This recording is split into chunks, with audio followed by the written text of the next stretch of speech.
Hi,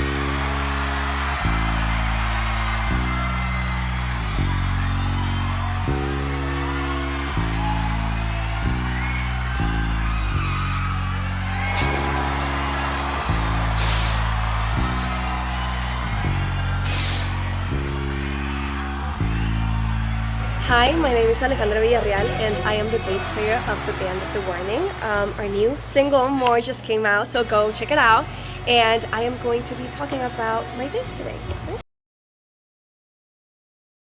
This is my bass. This is a custom USA bass. It's an NS5 XL. I am a Spectre artist. I designed this bass with them. Everything from the wood and the material, the color, everything, every step we did it together, to the inlays, which is the this is our logo. So everything we did together, and I really love it. We did special wood in the back. I think it's redwood to make the bass lighter, because most of their basses are extremely heavy, and so I just wanted to make it a bit lighter, but it's still great wood for the sound of the bass, and I feel like it's just perfect for everything we do with the band. So yes, I love it. I started using a 5-string bass like maybe 3 years ago now, 4 years, and I quite love it. A fan actually gifted me a Spectre bass, a 4-string Spectre bass, like 5 years ago maybe, and since then I've loved Spectre, and I'm really proud to now own a custom bass. You can actually get this design, which is called Alice Inferno, in the Spectre website, and we just released a signature model, which is my model. It's a 4-string bass, and it was inspired by this original bass that we designed with Spectre. So yeah, and it also has my signature in the back, which is awesome. I love it. And a last thing that we just added to this bass are lights. And so it looks really cool, but it's also really helpful for when we play live, and the lights are all over the place. It's just so I can go back and I know where I'm playing. So these pickups are EMGX pickups. I have, well, 2 normal knobs and a stack, I think, knob, that's how they're called. And this is regular volume. This is the blend for the pickups. This side is mostly this pickup. I use it in the middle. And these are the bass EQ. These are the high ends. I use it almost all the way up, not all the way up though. I use it in standard tuning, so it's B, E, A, D, G.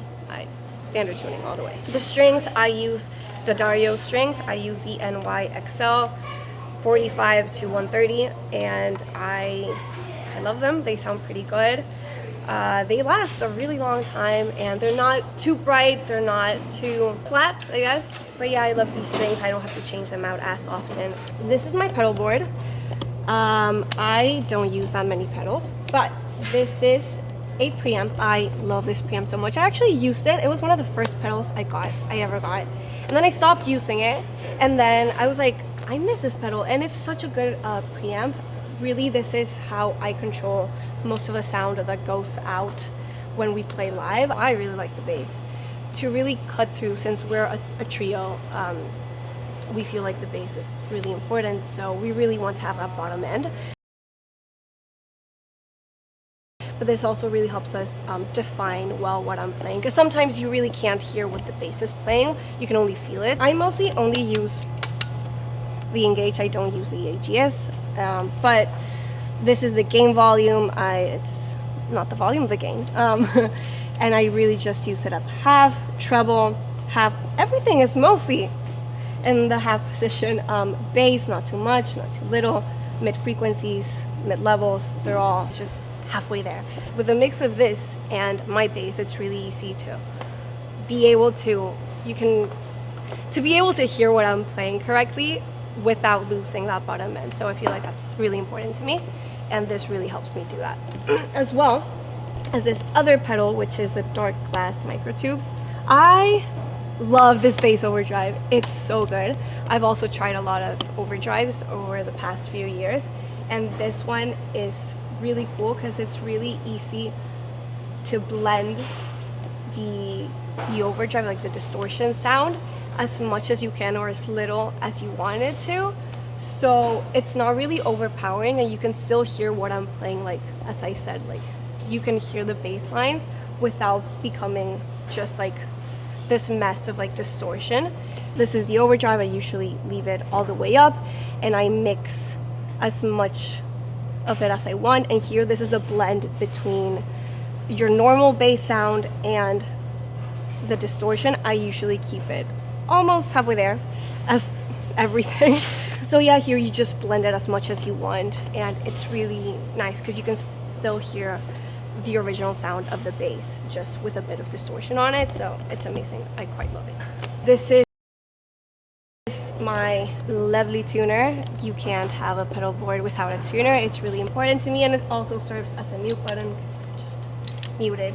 And it's really nice as well because even while I'm playing, I can see the tuner move around. So if I'm ever like mid-song and I have no idea if I'm tuned well, I can play a note and it'll tell me if I'm tuned or not. So yeah, it's just my tuner. This is the switch between my wireless, so I can use it.